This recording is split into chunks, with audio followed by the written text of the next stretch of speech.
country. A lot of you parents have sent in your questions and your feedback, and you say there is indeed a shortage. Tonight, we have with us the CEO of East African Education Publishers, who also doubles up as the chair of the Kenya Publishers Association, Mr. Kiarie Kamau. Karibu sana. Asante sana. Kiarie, you tell us, the parents are saying there are no books. Is that true? No, that is not true. Books are available, and this is a demonstration of the fact that books are available. Today morning, we had a press conference, and we explained exactly the state of the matter. That indeed, if we may start with the grade 9, yes, there are books that are going to all public primary schools. Okay. The distribution has been ongoing throughout December. It is continuing even this week. And to date, we can confidently say that 85% of public primary schools have received grade 9 textbooks. The remaining percentage will be receiving this week. And by the 13th, that is Monday next week, all public schools will have grade 9 textbooks, both for the learners as well as for the teachers. And the teacher's guides. And as you can see, this is the kind of book that is being distributed. Oh, this is a teacher's guide. This is a teacher's guide with, branded here, Government of Kenya, not for sale. No. These are going to all the public schools. But what about the private ones? Sector. Thank you very much. For the private schools, they are supposed to buy their books from bookshops. Okay. They do not benefit from the government books. So they should go to bookshops. They will get those books. We have also provided contacts of the Kenya Publishers Association so that in the unlikely event that a parent, a teacher, a learner goes to a bookshop and does not get a specific book, they can get directly with the Kenya Publishers Association or with a specific publisher of that book and access it. How much, because then when you say that some of them will be available on the 13th, it's a clear indication that there's been a slight delay because we have been in a long holiday and there was knowledge that schools will reopen by the 6th. What necessitated that delay? And if at all, then these parents can access these books and they're going to bookshops and they're not getting them.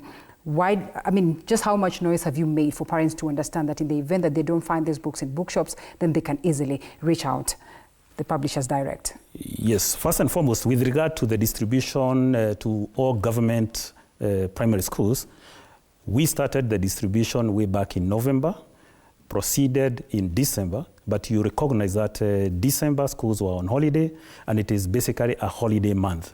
So in most of the institutions, the head teachers were not available to receive the books. Okay. And that we can understand.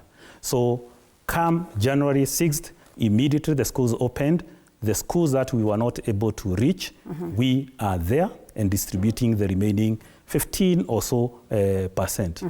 With regard to the bookshops, again, it is the lull of the holiday season that publishers supply books to the bookshops, and then bookshops sell to the end users.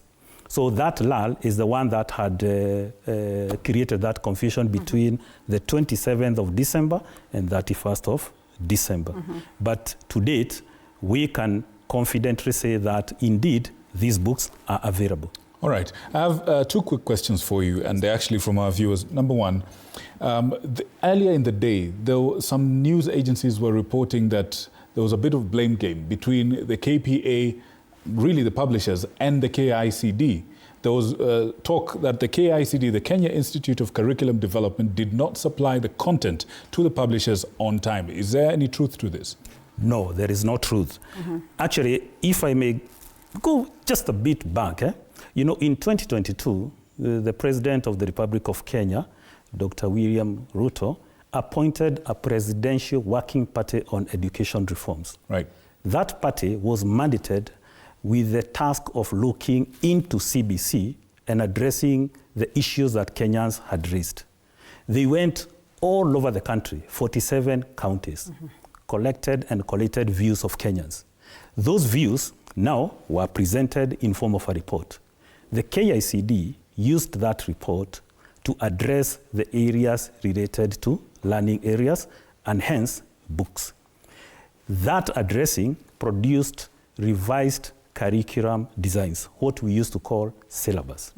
And then Those curriculum designs were made available to the public, teachers, parents, and to us, publishers, so that we could revise the books that we had done. So it's been a process. And the process of producing a book is lengthy because, again, we want to produce materials that are credible, materials that will feed learners with the right content. Mr. Kiarie, we will be coming to that. I know we'll have this conversation. Just a quick one now. As we do that, as we go on break, I would like you to think about, the process that you've just described. Right. Clearly, there have been some hiccups here. I know a number of Kenyans are saying, okay, here we are. We have a bit of a crisis. We can't get these books. And here we are. We have the KPA chair. What lessons have you and the association learnt that can be used to make sure that this type of thing does not happen again? We'll perhaps get an answer to that when we return. Yes. Thank you so much. Certainly. We'll be right back. Please send in your questions and your feedback through the SMS line and the number on your screen. We'll be right back.